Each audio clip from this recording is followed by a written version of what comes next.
জুমার নামাজ আদায় করতে এসেছিলেন। নামাজ শেষে মসজিদ থেকে বের হতেই এক ঝাঁক কৌতূহলী চোখের মুখোমুখি হলেন প্রধানমন্ত্রী তারেক রহমান। রাজধানী নৌবাহিনী সদর দফতর মসজিদের সামনে এক অন্যরকম আবহ। কোনো প্রোটোকল বা গাম্ভীর্য নয়, বরং শিশুদের সঙ্গে পরম মমতায় মিশে গেলেন দেশের সরকার প্রধান। শুক্রবার জুমার নামাজ শেষে নেভি হেডকোয়ার্টার মসজিদের সামনে শিশুদের সঙ্গে প্রধানমন্ত্রীর এই আলাপচারিতার একটি ভিডিও সামাজিক যোগাযোগ মাধ্যমে এখন রীতিমতো ভাইরাল। মসজিদ চত্বরে প্রধানমন্ত্রীকে দেখা মাত্রই একদল শিশু কিশোর তাকে ঘিরে ধরে। শিশুদের চোখে মুখে বিস্ময় আর আনন্দ।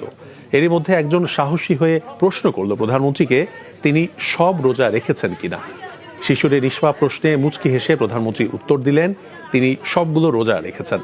প্রধানমন্ত্রীর উত্তর শুনে উপস্থিত শিশুদের মধ্যেও শুরু হয় রোজা রাখার গল্প। একে একে সবাই বলতে শুরু করে তারা কে কয়টি রোজা রেখেছে। এ সময় এক শিশু দাবি করল সেও সবগুলো রোজা রেখেছে।